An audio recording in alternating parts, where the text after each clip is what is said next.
Praise the lord. దేవునికి మహిమ కలుగును గాక.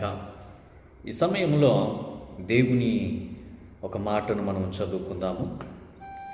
పరిశుద్ధ దినమునకు ఏ రీతిగా సిద్ధపడాలి, ఎలా దేవుని సన్నిధిలోనికి రావాలి, ఏ విధమైన సిద్ధపాటు కలిగి దేవుని సన్నిధిలో ఉండాలి. లేదా చాలామంది అంటూ ఉంటాం, నేను ఇలా మారి దేవుని సన్నిధిలోనికి వచ్చాను, నా జీవితం ఇలా మారింది, నేను ఇలా మారాను అనటం చాలామంది వ్యక్తుల జీవితాల్లో మనము చూస్తూ ఉంటాం. అయితే ప్రియ దేవుని బిడ్డలారా, మారటం అంటే చాలామంది అనుకుంటున్నారు తెల్లబట్టలు వేసుకోవటం, ప్రతి ఆదివారము దేవుని సన్నిధికి వెళ్ళటము, ఇంకా వగేరా వగేరా ఈ విధంగా ఆలోచన చేస్తూ ఉంటారు. అయితే మారడం అంటే నీకు నీలాగా ఉండకూడదు, నీవు క్రీస్తులా ఉండాలి. అదే మనకు మనలా ఉండి మనం మారాము అని చెప్పటం కాదు, క్రీస్తులా మనము మారి ఉండటమే నిజమైనటువంటి ఆత్మీయ జీవితపు మార్పు. ఒక మాటను చదువుకుందాం. యెషయా గ్రంథము 56వ అధ్యాయము 2వ వచనాన్ని ఒకసారి మనము చదువుకుందాం. నేను నియమించిన విశ్రాంతి దినమును అపవిత్రపరచకుండా దానిని అనుసరించుచు ఏ కీడు చేయకుండా తన చేతికి బిగబట్టువాడు ధన్యుడు. ఆ ప్రకారము చేసి దాని రూఢిగా గైకొను నరుడు ధన్యుడు. ఆమేన్. చాలా చక్కటి మాటల్ని ఇక్కడ మనము యెషయా ప్రవక్త ద్వారా కొన్ని విషయాలు మనము చూసాం. చాలా స్పష్టమైన మాట, చక్కటి మాట, ప్రతి వ్యక్తి జీవితంలో నేర్చుకోవాల్సిన మాట. ఉదయం నుంచి సాయంకాలం వరకు మనకెన్నో రూఢిగా ఉన్నటువంటి క్రియలు ఉన్నాయి, అంటే పనులు ఉన్నాయి. ప్రతిరోజు అవి మనము తప్పకుండా చేయాలి, తప్పకుండా చేయాల్సిందే. మనం ఉదయం లేవగానే ప్రార్థన చేస్తాం, బైబిల్ చదువుతాం, టిఫిన్ చేస్తాం, పనికి సిద్ధపడతాం, ఉద్యోగానికి సిద్ధపడతాం, వెళతాము, మరలా సాయంకాలం ఇంటికి మనము వస్తాం.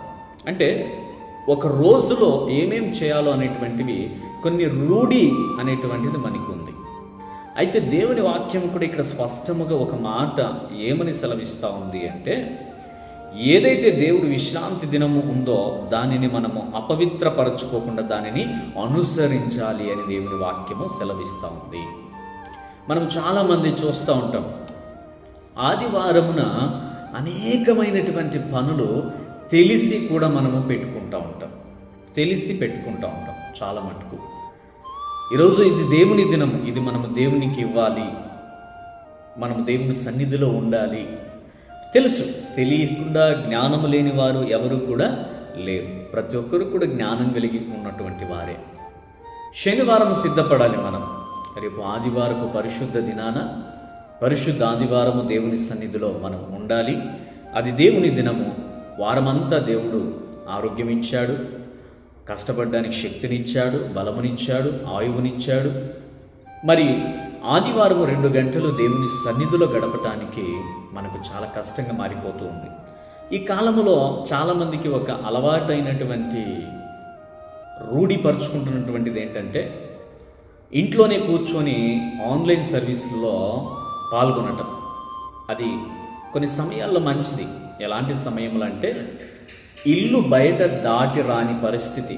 అంటే మనం చూసాము కదా, గడిచిన దినాల్లో కరోనా చాలా క్లిష్టమైనటువంటి పరిస్థితుల్లో అలాంటి ఒక నిబంధన ఉన్నప్పుడు ఆ సమయంలో ఇంట్లో కూర్చొని ఆ ఆన్లైన్ సర్వీస్లో పాల్గొని దేవుని వాక్యం వినటం, లేదా శరీరం సహకరించకపోయినప్పుడు, లేవలేని స్థితిలో ఉన్నప్పుడు ఆ విధముగా ఆన్లైన్ సర్వీస్లో పాల్గొనడం మంచిది.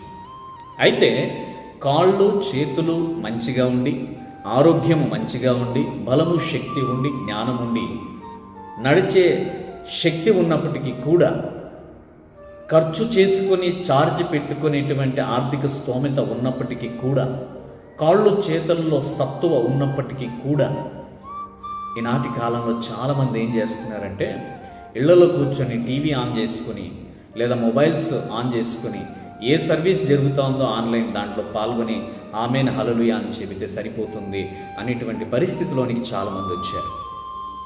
ప్రియ సహోదరి సహోదరుడా, దేవుని వాక్యము, ప్రార్థన, ప్రతి ఆరాధనలో మనము ముఖాముఖిగా దేవుని ముఖమును చూడటం అనేటువంటిది దేవుని సన్నిధిలో చాలా ప్రాముఖ్యమైనది.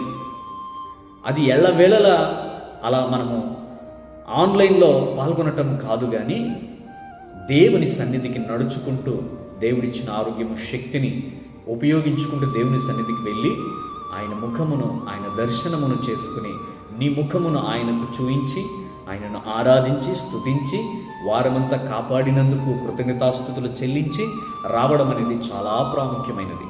ఈనాటి కాలంలో చాలామంది అలా చేయట్లేదు. తెలిసి ఇది తప్పని ఆదివారం నీళ్లలో ఆగిపోతున్నారు చాలామంది. అదే మాట ఇక్కడ ఉంది, విశ్రాంతి దినము అపవిత్రత పరచకుండా దానిని అనుసరించాలి అంటున్నాడు దేవుడు. దేవుని సన్నిధి గనుక మనం ఏం చేయాలంట?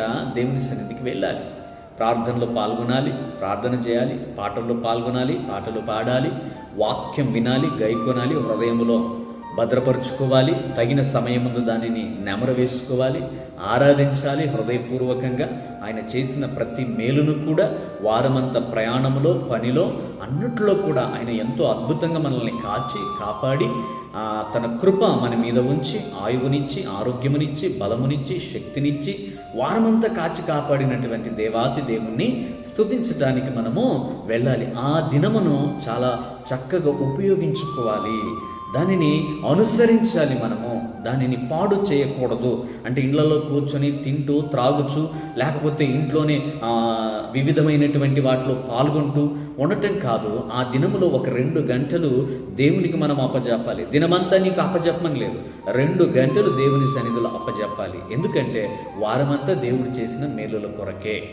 అటు తర్వాత ఇంకొక మాటను మనం అక్కడ చూసినప్పుడు, ఏ కీడు చేయకుండా తన చేతిని బిగబట్టువాడు ధన్యుడు, ఆ ప్రకారము చేసి దానిని రూఢిగా గైకొను నరుడు ధన్యుడు.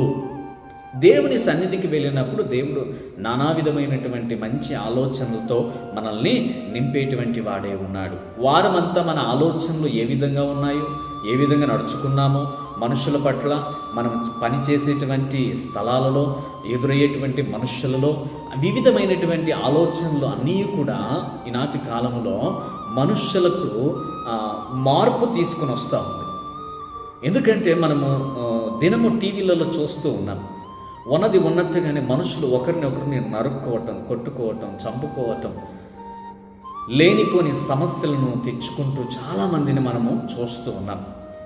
అందుకు దేవుని వాక్యము గనుక నువ్వు వినటము రూఢి చేసుకుంటే, దేవుని సన్నిధికి రావడం గనుక నువ్వు రూఢి చేసుకుంటే, ఇక్కడ అదే వాక్యం సెలవిస్తున్నది, ఏ కీడు చేయకుండా తన చేతిని బిగబట్టువాడు ధన్యుడు. ఏ విధముగా మంచి మార్గంలో నడవాలో, నీ స్థితిని ఏ విధంగా మార్చుకోవాలో, నీవు ఏ విధంగా దేవునిలో ఉండాలో, ఎదగాలో, లోకంలో ఎలా ఎదగాలో, లోకంలో ఎలా ఉండాలో, మంచి ఏమి చెడు ఏమి, ప్రతి విధమైనటువంటి ప్రతి మంచి ఆలోచనను కూడా నీకు తెలియజేస్తున్న దేవుని సంఘములో దేవుని వాక్యం. అందుకనే దేవుని యొక్క దినమును నువ్వేం చేయాలంటే చాలా జాగ్రత్తగా ఉపయోగించుకోవాలి. దేవుని వాక్యము గనుక నీవు వింటే, ఆ వాక్యము ద్వారా వచ్చు గొప్ప ఆశీర్వాదం ఎలా ఉంటుందంటే, నా జీవితంలోని గొప్పగా దేవుడు ఆశీర్వదించేటువంటి వాడే ఉన్నాడు. ఆ వాక్యము ద్వారా, ఆ వాక్యము నీ హృదయములో ఏం చేస్తుంది తెలుసా? అది నీ హృదయాన్ని మారుస్తుంది. నీ హృదయంలో దేవుని వాక్యము పదిలపరుచుకున్నట్లయితే, దాన్ని దాచుకున్నట్లయితే 2 అంతల మేలు దేవునికి చేసేటువంటి వాడే ఉన్నాడు. కాబట్టి ప్రియ సహోదరి సహోదరుడా, మరి దేవుని యొక్క పరిశుద్ధ ఆదివారమున నీవు దేవుని సన్నిధికి వెళ్తావా? దేవుని వాక్యం వింటావా? దేవునితో సహవాసం కలిగి ఉంటావా? కాబట్టి ఎన్నో వాటికి నీకు సమయం ఉంది, కానీ దేవుని సన్నిధికి సమయం లేదు అనొద్దు. ఎందుకంటే సమయం ఇచ్చింది ఆయనే, ఆయువుని ఇచ్చింది ఆయనే, ఆరోగ్యమునిచ్చింది ఆయనే. దానికి కృతజ్ఞతాస్తుతులు చెల్లించటానికి ఈ దినము నువ్వు నాకు ఇచ్చావు గనుక, అయ్యా నీకు కృతజ్ఞతాస్తుతులు అని చెప్పటానికి దేవుని సన్నిధికి నీవు వెళ్ళాలి. సిద్ధపడు.